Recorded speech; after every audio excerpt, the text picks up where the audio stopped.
Hey everybody, Trevor here with Valley Vital Medicine, nurse practitioner here, and functional medicine practitioner here in the Fargo area. Today I am so grateful because Delaney, one of our nurses, has elected to stay late for me tonight so that way I can get my EBOO. I was really hoping that it was going to work for me to get one of these therapies done last week. Unfortunately, it didn't.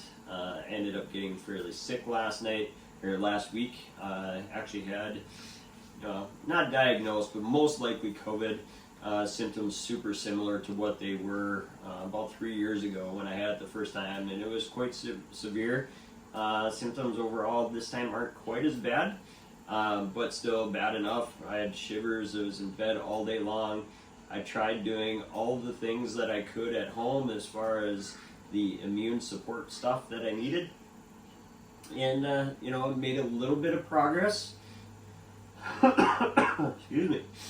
But sometimes you got to bring out some of the bigger guns, and so I did a lot of oral supplements, and those did okay. I think kept me from going down too hard. I was still functional at home, but then eventually got to a point where was just still had ongoing chills, and so last week Thursday I came in. I had one of our other nurses, Rochelle. She did a high dose ozone for me. We followed it with a 100-gram dose of vitamin C. Yep, that's 100,000 milligrams of vitamin C, and that was super instrumental in helping me turn the corner, get over the hump, and so glad she was able to do that. And then another thing that I was able to start last week actually was Ivermectin, kind of on that same day actually. So Ivermectin, high dose vitamin C, high dose ozone, high dose vitamin C, made a really huge difference for me. And now continue to recover a little bit through the weekend. Still not feeling 100% perfect, but I was able to be in the office today working with clients. No more fevers, no more chills, nothing like that at all. But I remember a year ago when I went to Jamaica, got bit by some mosquitoes, and I got some weird viral infection, and came back, and I had fevers and chills and just fatigue, and I just could not get over it.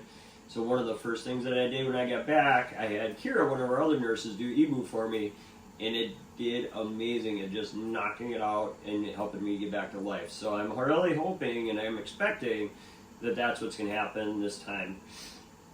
So I think that this is a really, really great therapy, underutilized for sure, but it can just help get your life back just so much quicker for a lot of different interventions, whether it's for acute illness, whether it's for chronic sickness, health optimization, athletic performance, all those things EBOO can be super amazing for. So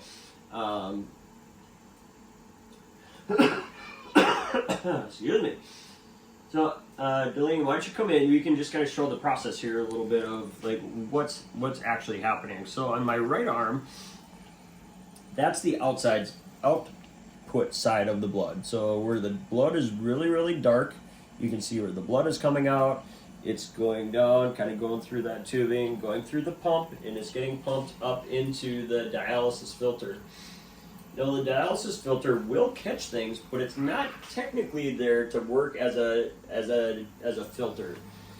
What it's there for is to continuously ozonize and oxygenize the blood, and so it has a really high surface area, so it's really, really efficient at doing that. And so all the blood has an opportunity to exchange and gain oxygen and ozone through the dialysis filter.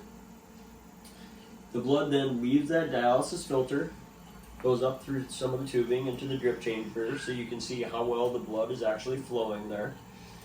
And then comes down, goes through the ultraviolet and the LED lights. So the ultraviolet and LED lights do things very similarly to what ozone itself does. So it's antiviral, it's antibacterial, it helps to just kill viruses, bacteria, and promote blood flow. So the utilizing LED lights along with ozone is just really synergistic.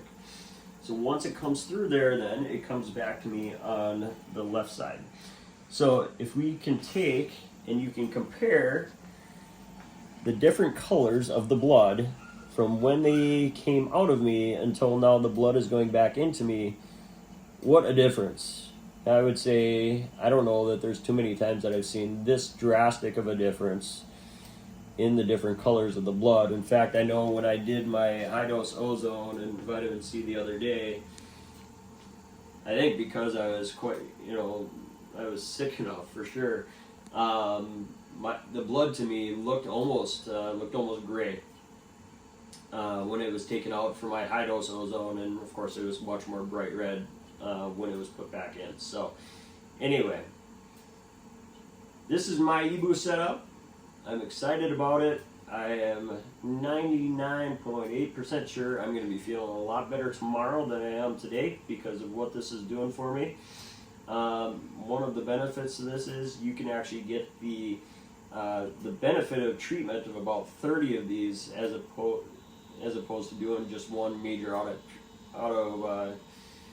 chemotherapy session. So that's pretty impressive. You have to forgive my brain fog because the COVID part's still real. So I hope that makes sense. So one thing Delaney showed you is the foam. I'm making a lot of foam today, and frankly I think it's because my body's inflamed and I'm sick. One thing that we notice is that as people do more EBOOs, in general, if they're a more sickly person, they'll make a little bit less foam. However, there are people that generally are not healthy that still won't make a whole ton of foam. So we're not exactly sure why, or even sure 100% of what's in the foam. The people that have created these EBOO machines are still working on that data, that definition of what exactly is in there, but it is waste from the blood, and so we look forward to figuring that out a little bit more one day. But so that's EBOO here at Valley Vital Medicine. If you have any questions, please drop a comment below. Let us know what questions you have. If you're interested in getting in for therapy, please give the office a call, and we'd love to see if we can help you out. Hope you're doing well. Have an amazing day.